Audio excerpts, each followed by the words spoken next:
Church. It's Friday again. Thank you for joining me. I feel so blessed to be here with you today. Sorry I wasn't here last week, but today's reading is 1 Samuel chapters 10 through 12. And we are learning about Saul. So let's get a little history on Saul. Saul was the first king of Israel and Judah. He was chosen by God through a prophet named what? That's right, Samuel. And Saul was here to unite tribes into a monarchy. And initially he was humble and he was a successful military leader. And what tribe was he from? That's right, the tribe of Benjamin. Oh, I'm so proud of you. His reign was marked with, he had a lot of victories on the battlefield, but then we see that in later chapters he was disobedient and he had jealousy over David. But so keep all of that in mind about who Saul is, why we go through chapter 10 through 12. So in these chapters, we're seeing a transition from the era of judges into the first king of Israel. And it's a story of transformation and public confirmation. And it really is a sobering reminder that what it means to follow God while living under human leadership. And that gets in the gray area, right? There's a lot of questions around that sometimes. So in chapter 10, we see this transformation. And Samuel privately anoints Saul. But the real change is not the title. It is the Spirit of God rushes in. And what happens? He's changing his heart. And Saul begins to prophesy. Like, this guy's prophesying now. And people are asking, is Saul also among the prophets? And what we're learning here in this chapter is God doesn't just give Saul a title. He gives him a new heart. And when God calls you to a task, when he lays something on your heart, whether it's leading your community or a family member, he provides the internal shift necessary to handle the pressures of the outside world. Meaning, sometimes we can't see the change, or, we have this catastrophic thing going on in life. And maybe that situation, that physical situation, does not change. But God equips us. We meet every Friday, and he is equipping us. He is changing our hearts. He's changing our minds. He's giving us the internal tools to be able to deal with what is thrown at us in life. And I think that's really important to understand. So we go down, and in chapter 11, we see public proof. I gotta get down here to my notes. I'm sorry, folks. And we're seeing that he's proving the people that are doubting him wrong. Y'all can say what you want, but I got Jesus. Well, then it was God. But today we say, it doesn't matter what you say. I've got Jesus. He hung on that cross for me.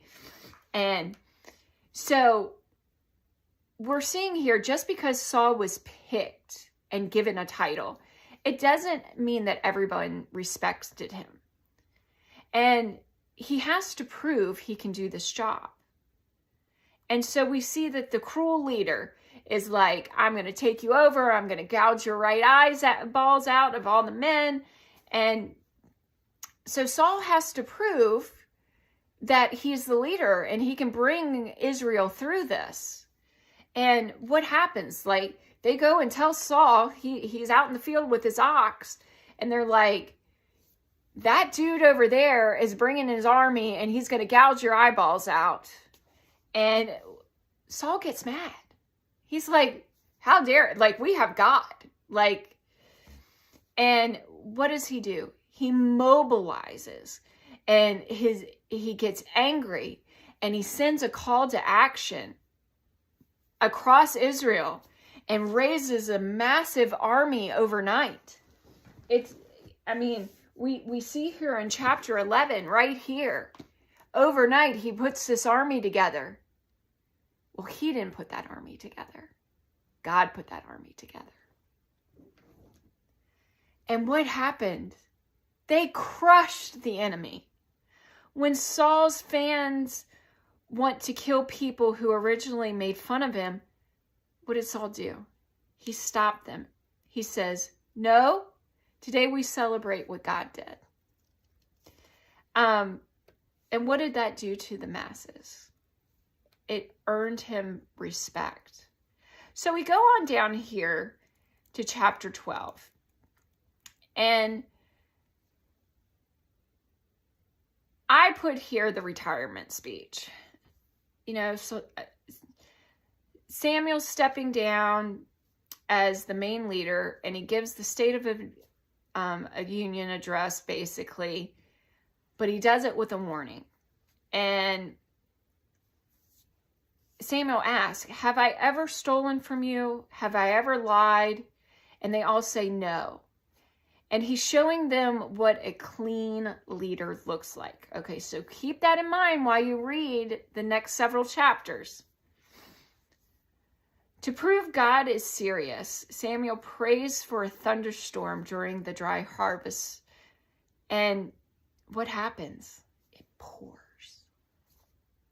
The people realize they've been a bit rebellious by asking for a human king instead of just trusting God.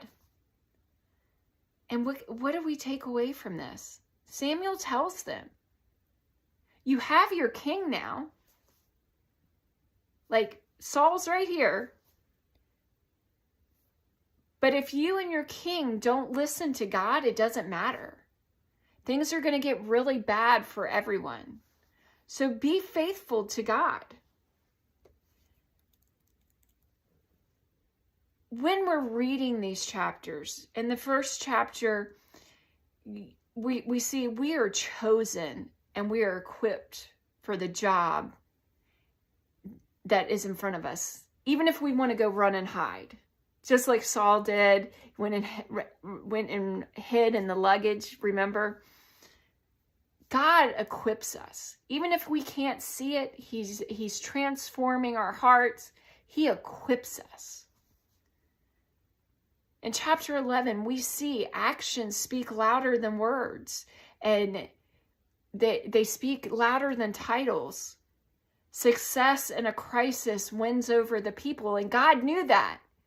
God knew that they were in a crisis and they needed to be successful, and God showed himself. This was God's muscle. And then in chapter 12, even with a great leader, rules of the road don't change. Integrity and faith and putting God first are the only things that keep a community stable. Meaning, integrity and faith and putting God first is how you keep your life stable. And I'm pulling up my other notes.